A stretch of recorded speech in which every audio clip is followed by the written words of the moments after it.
ସମସ୍ତଙ୍କୁ ପ୍ରେଜ୍ ଦ ଲର୍ଡ ନମସ୍କାର।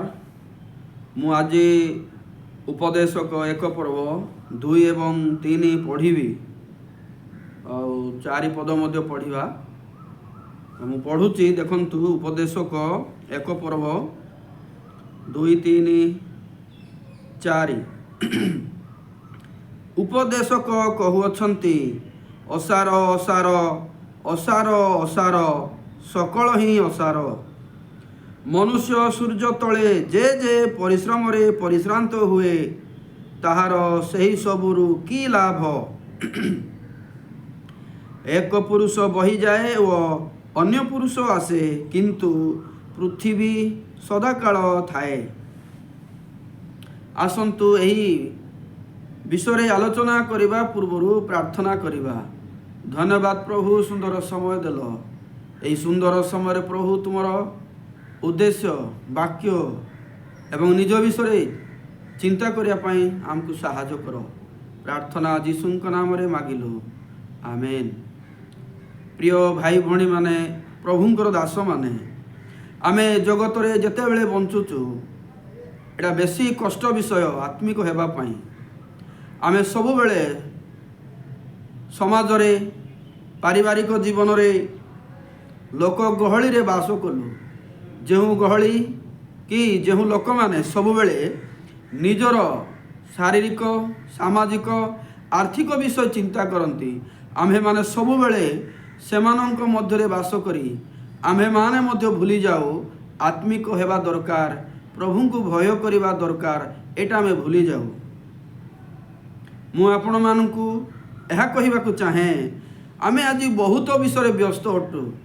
କିଏ ଘର ବନେଇବାରେ, କିଏ ନିଜର ପିଲାମାନଙ୍କର କ୍ୟାରିୟର ବନେଇବାରେ, କିଏ ଦେଶ ବିଦେଶ ଯିବାରେ, କିଏ ଅନେକ ସାଙ୍ଗମାନଙ୍କ ସହିତ ସମ୍ପର୍କ ରଖିବାରେ ଏବଂ କିଏ କଣ୍ଟ୍ରାକ୍ଟ କାମ କରିବାରେ।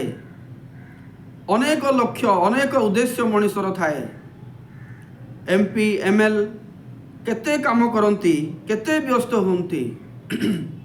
ଜଣେ ଚାକିରି କରିବା ପାଇଁ କେତେ କଷ୍ଟ କରେ, ଭଲରେ ଖାଇବା ପାଇଁ, ଭଲରେ ଶୋଇବା ପାଇଁ କେତେ ପରିଶ୍ରମ କରେ। କିନ୍ତୁ ମୁଁ ଆପଣମାନଙ୍କୁ କହିବାକୁ ଚାହେଁ, ଆପଣ କିମ୍ବା ମୁଁ ଯିଏ ବି ହେଉନା କାହିଁକି, ଆମେ ଏତେ ଯେଉଁ ବ୍ୟସ୍ତ ହେଉଛୁ, ଏହା କ'ଣ ଚିରକାଳ କି? ଆମେ କ'ଣ ଚିରକାଳ କି? ମୁଁ ପ୍ରଥମରେ ଆପଣଙ୍କୁ ଗୋଟେ ବିଷୟ କହିବି। ଆପଣ ବହୁତ କଷ୍ଟରେ ମନେକର ଘର ବନେଇଲେ, ବହୁତ ପରିଶ୍ରମ ଲାଗିଲା, ବହୁତ କଷ୍ଟ ପାଇଲେ, କିନ୍ତୁ ସେ ଘରେ ଆପଣ ଚିରକାଳ ବାସ କରିବେ କି? ଯେତେବେଳେ ଆପଣ ମରିଯିବେ, ସେ ଘରୁ ଆପଣଙ୍କୁ ବାହାର କରାଯିବ। ଆପଣ ମଲା ପରେ ଘର ହୁଏତ ଭାଙ୍ଗିବ ନାହିଁ। ଆପଣ ମଶାଣିକୁ ଯିବେ, ଘର ଯେଉଁଠି ଅଛି ସେଇଟା ରହିବ। ଘର ପାଇଁ ଆପଣ କେତେ ପରିଶ୍ରମ କରିଥିଲେ। କିନ୍ତୁ ଚିନ୍ତା କରନ୍ତୁ, ଯେଉଁ ଘର ଆପଣ ବନେଇଲେ ସେ ଘର ଅଛି, ଆପଣ ନାହାନ୍ତି। ଆପଣ ଯେତେବେଳେ ଏ ମାଂସମୟ ଶରୀରରୁ ବାହାର ହୁଅନ୍ତି, ସେହି ସମୟରେ ଆପଣଙ୍କର ଏ ନିଜ ଶରୀର ମଧ୍ୟ ରହେ ନାହିଁ। ଏହା ମଧ୍ୟ ନଷ୍ଟ ହୁଏ, ଲୀନ ହୁଏ। ଯେଉଁ ଶରୀରକୁ ନେଇ ଆମେ ଗର୍ବ କରୁ, ଯେଉଁ ଶରୀରକୁ ନେଇ ଆମେ ଆନନ୍ଦ କରୁ, ସୁନ୍ଦରତା, ଦେହ କେତେ ସୁନ୍ଦର ଅଛି କି ନାହିଁ, କେତେ ମୋଟା, କେତେ ଉଚ୍ଚା ଅଛି କି ନାହିଁ, ସେ ସୁନ୍ଦର ଶରୀର ମଧ୍ୟ ଆପଣ ଛାଡ଼ିଲା ପରେ ନଷ୍ଟ ହୁଏ। ହୁଏତ ଆପଣ ଘର ବନେଇଥିବାଟା ଅଛି ପରି ଲାଗୁଛି, ତାହା ବି ଦିନେ ନଷ୍ଟ ହୁଏ। ମୁଁ କହିବାକୁ ଚାହେଁ, ଉପଦେଶକ କହନ୍ତି, ଅସାର ଅସାର ଅସାର ଅସାର ସକଳ ହିଁ ଅସାର। ପ୍ରିୟ ଭାଇ ଭଉଣୀମାନେ, କିଏ ପ୍ରଭୁଙ୍କର ଦାସମାନେ, ଏଠି ଚିନ୍ତା କରନ୍ତୁ। ଅସାର ଅସାର ସମସ୍ତ ହିଁ ଅସାର। ଆମେ ସତରେ ପ୍ରକାର ବିଶ୍ୱାସ ପାଇଛୁ କି? ବାକ୍ୟ ପଢ଼ିକି ମୁଁ ଏମିତି ହେବି, ସେମିତି ହେବି, କିମ୍ବା ଆପଣମାନେ ପରିବର୍ତ୍ତନ ହୁଅନ୍ତୁ, ବଦଳି ହୁଅନ୍ତୁ, ଅମକ ବିଷୟ ଛାଡ଼ନ୍ତୁ, ସମକ ବିଷୟ ଛାଡ଼ନ୍ତୁ କହିବାଟା ବହୁତ ସହଜ। କିନ୍ତୁ ବ୍ୟକ୍ତିଗତ ଜୀବନକୁ ଦେଖିବା, आमे असार पछरे अछु ना सार पछरे अछु। देखंतु एठारे 3 पद मनुष्य सूर्य तले जे जे परिश्रम रे परिश्रांत हुए ताहार से सबुरे की लाभ। मनुष्य सूर्य तले ए आकाश तले जेते परिश्रम करुची मु कहि भी परिबि नाही गुटे दीटा केतटा बोली कि बहुत विषय अच्छे से सबुरे तार की लाभ। प्रकृत रे चिंता करंतु कौन लाभ हो पारे, कौन ता पाई मूल्यवान हो पारे। 4 पद एक पुरुष बही जाए वो अन्य पुरुष आसे किंतु पृथ्वी सदा काल थाए। देखंतु मु जते बेले आम गाँ रे बढ़िली आउ बुद्धि ज्ञान धीरे धीरे शिखिली आज पर्यंत मु देखी आसी मो चिन्हा लोक मते जानिथिबा लोक पाखापाखि 100 जन मरी सारे जो माने कि दिने पृथ्वी रे प्रभावशाली थिले। अनेक लोक माने सेमानंकर कथा मानुथिले, अनेक लोक माने सेमानंक द्वारा परिचालित होउथिले, अनेक लोक माने तांकर परामर्श ग्रहण करुथिले। किंतु प्रकृत रे आज से माने नहांती, आज से माने ए पृथ्वी लीन अटंती। समय आसीबो आम माने भी सेंती लीन हेबा।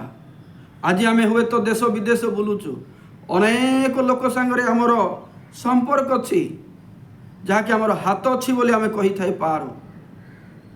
आमे परिश्रम करिबा द्वारा रोजगार जते बेले करूचु सेते बेले गोटे चिंता आसे आमे बहुत विषय करूचु, आमे होचु चालाक। किंतु मु आपण मान को कहिबा को चाहे दिने आमे भी दिने नथिबा, आमर भी सेमती परिस्थिति हबो। सेति पई बाइबल कहे आ गोटे आमे पढ़िबा आमे 2 तिमोथी 6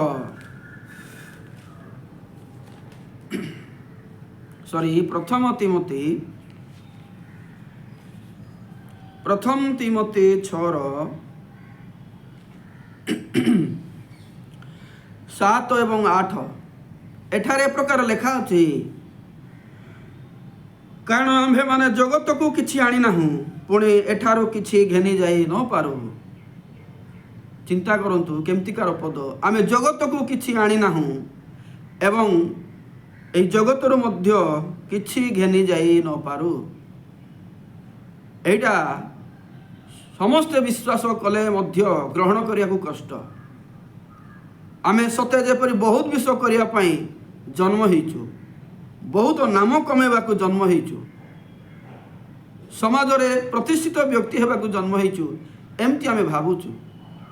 सेति पई ईश्वरंकर वाक्य, ईश्वरंक प्रति वाक्य शिखिबा प्रति आमर समय मिलू नाही।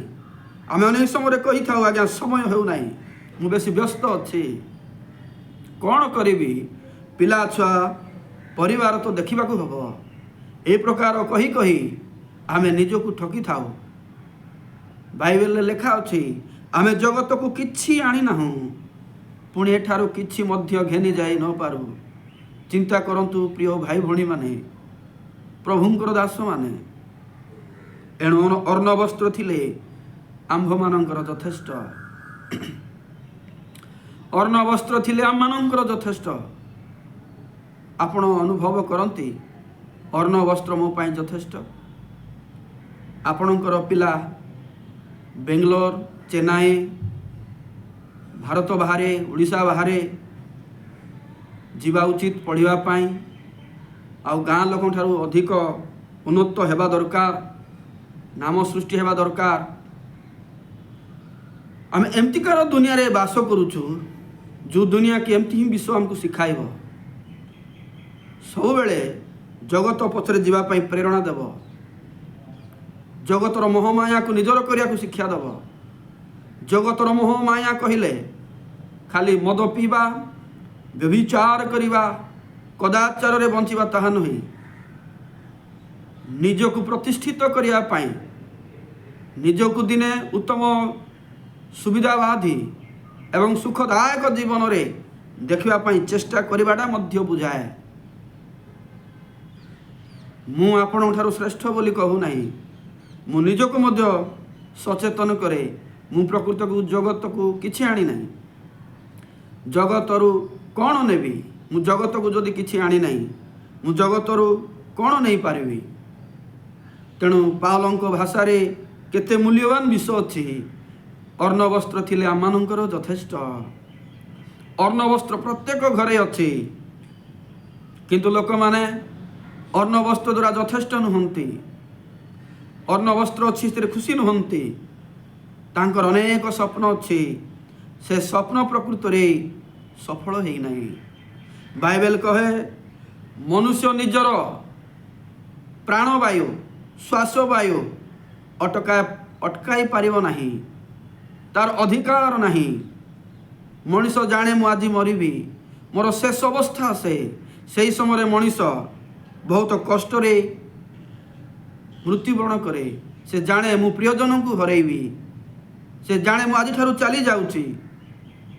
ଅନେକ ସମୟରେ ଲୋକମାନେ ବିଷ ପିଇବାକୁ ଇଚ୍ଛା କରନ୍ତି, କିନ୍ତୁ ଯେତେବେଳେ ମରଣ ସମୟ ପାଖେଇ ଆସେ ସେମାନେ ମଧ୍ୟ ବଞ୍ଚିବାକୁ ଚାହାନ୍ତି, କିନ୍ତୁ ବଞ୍ଚିପାରନ୍ତି ନାହିଁ। ବିଷ ପିଇଲା ଲୋକ ମରିଯିବ, ମେଡ଼ିକାଲରେ ଥିବା ମରିଯିବ। ଖାଲି ସେତିକି ନୁହେଁ, ଆମେ ପ୍ରତ୍ୟେକ ଶରୀରଧାରୀ ମଣିଷ ମରିଯିବା, ଯାହାକି ଆମକୁ ବାକ୍ୟ କହେ। ଗୀତ ସଂହିତା ଆମେ ଯଦି ଦେଖିବା 90 ପର୍ବରେ ଦେଖିବା, ସ୍ପଷ୍ଟ ଭାବରେ ଲେଖା ଅଛି 10 ପଦ, ଆମମାନଙ୍କ ଆୟୁର ପରିଣାମ 70 ବର୍ଷ ବା ବଳ ସକାଶୁ 80 ବର୍ଷ ହୁଏ, ତଥାପି ତହିଁର ଗର୍ବ ଓ ପରିଶ୍ରମ ଦୁଃଖ ମାତ୍ର, କାରଣ ତାହା ଶୀଘ୍ର ବହିଯାଏ ଓ ଆମ୍ଭେମାନେ ଉଡ଼ିଯାଉ। ପ୍ରିୟ ଭାଇ ଭଉଣୀମାନେ, ପ୍ରଭୁଙ୍କର ଦାସମାନେ, ଯେତେ ଜଣ ମୋର ଭିଡ଼ିଓ ଦେଖନ୍ତି ଆଉ ଶୁଣନ୍ତି, ମୁଁ ପ୍ରତ୍ୟେକଙ୍କୁ ହୃଦୟ ସହିତ ଅନୁରୋଧ କରିବାକୁ ଇଚ୍ଛା କରେ, ଆପଣମାନେ ବାକ୍ୟ ପ୍ରତି ମନୋଯୋଗୀ ହୁଅନ୍ତୁ। ସମାଜକୁ ଦେଖନ୍ତୁ ନାହିଁ, ଆପଣଙ୍କ ଉପରେ ଯେଉଁ ବଡ଼ ଲୋକ ଧନୀ ହେଇକି ଅଛି ତାହାଙ୍କୁ ଦେଖନ୍ତୁ ନାହିଁ। ଆପଣ ଦିନେ ମରିବେ, ମୁଁ ବି ମରିବି। ଯେଉଁ ବିଷୟରେ ବ୍ୟସ୍ତ, ସେ ବ୍ୟସ୍ତ ବିଷୟ ଆପଣଙ୍କୁ ରକ୍ଷା କରିପାରିବ ନାହିଁ। ସେଥିପାଇଁ ବାକ୍ୟ ଜାଣିବା, ପରିତ୍ରାଣ ପାଇବା, ଧାର୍ମିକତା ହେବା କେତେ ମୂଲ୍ୟବାନ ବିଷୟ ନୁହେଁ କି? ସ୍ପଷ୍ଟ ଭାବରେ ଲେଖା ଅଛି ଆମମାନଙ୍କର ବୟସ କେତେ ହେବ, ଆମେ କେତେ ବର୍ଷ ପର୍ଯ୍ୟନ୍ତ ବଞ୍ଚିବା। ଲେଖା ଅଛି 70। ବଳ ସକାଶୁ ଚେଷ୍ଟା କରି ସେ ମେଡ଼ିକାଲ ନେଇ ଚେଷ୍ଟା କରି ଅତି ବେଶୀ ହେଲେ 80 ହେବ, ତାପରେ ପ୍ରାଣ ଚାଲିଯିବ। ଆମର ଏ ଶରୀର ମାଟିରେ ଲୀନ ହେବ। ଆମେ ଯାହା ଗର୍ବ କଲୁ, ପ୍ରଶଂସା ପାଇଲୁ, ଅନେକ ଲୋକ ପାଇଁ ଅନେକ କଥା କହିଲୁ, ସେଥିରେ କି ଲାଭ ଚିନ୍ତା କରିଅଛନ୍ତି କି? ସେଥିପାଇଁ ଜଗତ ପଥରେ ଯିବାଟା କେତେ ଦୁଃଖର ବିଷୟ। ଅନେକ ଭାଇ ଭଉଣୀମାନେ ବାକ୍ୟର ଜ୍ଞାନ, ବାକ୍ୟର ସତ୍ୟ ଜାଣିଲେ ଖାଲି ହେବ କି? ଯଦି ଆମେ ବାକ୍ୟ ଅନୁସାରେ ନିଜର ଜୀବନ ପରିବର୍ତ୍ତନ କରିନାହୁଁ। ସାଧୁ ପାଉଲ ତାଙ୍କ ଜୀବନରେ, ତାଙ୍କର ସେବା କାର୍ଯ୍ୟରେ ସେ କହନ୍ତି, ମୋର ପ୍ରାଣ ଆହୁତି ପରି ଢଳା ଯାଉଅଛି, ଶେଷ ପର୍ଯ୍ୟନ୍ତ ଢଳା ଯାଉଅଛି। ମୋର ସେବା କାର୍ଯ୍ୟର ଶେଷ ପର୍ଯ୍ୟନ୍ତ ମୁଁ ଦୌଡ଼ିଅଛି। ଆପଣ କହିପାରିବେ, ଆମେ କ'ଣ ସାଧୁ ପାଉଲଙ୍କ ପରି ହେଇପାରିବା? ସେ ଜଣେ ଲୋକ ଅବିବାହିତ ଥିଲେ, ତାଙ୍କର ଜୀବନ ସହିତ ଆମର ତୁଳନା କରିବା କି ଲାଭ? ଦେଖନ୍ତୁ, ମୁଁ ପାଉଲଙ୍କ ପରି ହେବା ପାଇଁ କହୁନାହିଁ, କିନ୍ତୁ ପାଉଲଙ୍କ ପରି ହେଇପାରିବି ନାହିଁ କହି ଆପଣ ଠକି ହେଉଛନ୍ତି ବୋଲି ମୁଁ କହିବି। ଆପଣ ପାଉଲ ପରି ହେବା ଉଚିତ ନାହିଁ। ଆପଣ ନିଜ ହିସାବରେ, ନିଜ ଦୃଷ୍ଟିରେ ଯେତେ ସମ୍ଭବ ସେତିକି ଆତ୍ମିକ ଜୀବନ କାଟିବା ପାଇଁ ପ୍ରାଣପଣ କରନ୍ତୁ। जगत शांति रखा देव ना। आपणकर भविष्य कौन? भविष्य पढ़ी पढ़ार भविष्य थिला, पढ़ाटा सरीगला। आ गोटे भविष्य हम केवे चाकरी करी सेटा मोर भविष्य। चाकरी कलापर आपणकर गोटे भविष्य सरीगला। आ गोटे भविष्य आसब केमिति बाहा हेबी, क्या बाहा हेबी, भल लोक ना केमिति, से भविष्य चिंता आसला। बाहा हेला पर गोटे भविष्य सरीगला। आ गोटे भविष्य आसब संतान संतति हेबे ना नहीं, पिला छुआ हेबे ना नहीं, से भविष्य आपन को घारिब। पिला छुआ हो गले भविष्य गोटे सरीगला। आ गोटे भविष्य आसब मोर पिला माने भलरे बंचिबे तो, भलरे बढ़िबे तो, एटा गोटे भविष्य। आहरी भविष्य आसे से माने पढ़ापढ़ी करिवे, चाकरी करिवे, बाहासा हेबे, नाती नातुणी हब। ए भविष्य एटा भी सरीगला। एतिकी भितरे देखंतु आपण केतोटी भविष्य नहीं आसिले एवं एबे आपण बुढ़ाई सारे आउ टिके पर आपण मरिबे। तापर आपणकर भविष्य कौन जानती कि? प्रिय भाई भणी माने मु प्रकृत रे अनुरोध करिया को चाहे, ख्रीष्ट अनंत राज्य परित्राण होउछि आमनकर भविष्य। ए जगतर विश्व भविष्य नुहे। जाकु पुस्तक 4 पर्व, जाकु पुस्तक आम पढ़ा 14 पद। किंतु काली कौन घटिब ताहा तो तुम्हें माने जानो नहीं। तुम मानकर जीवन कौन क्षणक दृश्य होई अदृश्य हुए जेहु बाष्प, तुम्हें माने तो ताहा सदृश। तुम मानकर जीवन कौन काली कौन घटिब ताहा तो तुम्हें माने जानो नहीं। प्रकृत रे सत कथा। काली कौन घटिब, काली कौन ए मुहूर्त पर कौन घटिब। अनेक लोक मानकर साक्ष्य शुणी, लोक माने लेटिन जाइकी मरिछंती, लोक माने बिल काम करिया पई जाइकी मरिछंती, लोक माने घरु जाइछंती फेरी नाहंती। आमे कौन घटिबा में जानिनु। क्षण के दृश्य होई अदृश्य हुए जेहु बाष्प, क्षण के दृश्य होई अदृश्य हुए जेहु बाष्प। रोषेई समय जेहु बाष्प बाहरे क्षणक दृश्य हब, आ अल्प समय पर ताहा नथिब। तुम मानकर जीवन कौन ताहा सदृश नुहे कि? प्रिय भाई भणी प्रभुंकर दास माने आपण माने चिंता करंतु, केही कार मालिक हेबा उचित नहीं। आज दुनिया रे अनेक मंडली अनेक संस्था अच्छी, वाक्य स्पष्टता नहीं, वाक्य ठीक बुझामणा नहीं। आमे वाक्य मध्य जानिबार आवश्यक अच्छे। आम मैंने गोटे बाष्प परी जीवन काटुचु। 80 वर्ष बंचिलु, 50 वर्ष अच्छु, 30 वर्ष अच्छु कहीकि आमको लगुच मु बहुत वर्ष बंची, मोर शरीर बहुत उत्तम अच्छी। आउ निज शरीर प्रति आम केते आनंदित, निज छड़ा कहीं जानती ना। किंतु चिंता करंतु एटा बाष्प अटे, एटा बाष्प पर दिने लीन हेब। तेणु वाक्य अनुसार निजक परिवर्तन करंतु, वाक्य अनुसार निजक चेक करंतु। परित्राण पाप क्षमा निहाती दरकार। खाली सेतिक नुहे, परित्राण पाप क्षमा सांगरे आम माने आत्मिक जीवन में बढ़िबार आवश्यक अच्छे। प्रेरित 2-3 पर्व रे जड़े व्यक्ति अच्छंती जे कि सुंदर नामक द्वार रे बसी रहउथिले। से जीवन जाक आशा करथिले मु केवल भिक मागिबी बोली। दिने प्रभुंकर दास माने जॉन पीतर आसिले, से भिक आशा करुथिला निज हिसाब रे निज दृष्टि रे, किंतु से माने तांको गुटे आशा देले जोटा कि से भाबी नहीं। तेणु से माने जीशु ख्रीष्ट नाम रे उठेइले एवं ताकू सुस्थ कले। आपण जानती कि तापर से लोक गला कुआड़े, से घर को जाई नहीं, तांकर संपर्क लोक मान को खुशी देवा को जाई नहीं। देखो मु सुस्थ हेली बोली। जी सुस्थ कले, जे माने सुस्थ कले ताहांको सांगरे से मंदिर भीतर को ईश्वर को आराधना प्रशंसा करू करू कुदा मारी मारी नाचिला बोली लेखा अछि। आपण निज प्रश्न करंतु, जदि आपण परित्राण पाइछंती, जदि आपण धार्मिकता पाइछंती, जदि आपण जीशु को जानिछंती, रोग बेमार सुस्थ अछंती, प्रभु साहाय्य कले, आपण एबे वर्तमान केमिति बंचंती ईश्वर को पाई ଆଗକୁ ବଢ଼ିଛନ୍ତି ଈଶ୍ୱରଙ୍କ ଗୌରବ ପାଇଁ ନା ପଛକୁ ହଟିଛନ୍ତି? ପରୀକ୍ଷା କରନ୍ତୁ ଆଉ ନିଜକୁ ବଦଳାନ୍ତୁ। ମୁଁ ଆଶା କରୁଛି ଆଜିର ଶିକ୍ଷା ଆମମାନଙ୍କୁ ଆତ୍ମିକ ଦିଗରେ ବହୁତ ଉପକାରୀ ଅଟେ। ରହୁଛି, ନମସ୍କାର।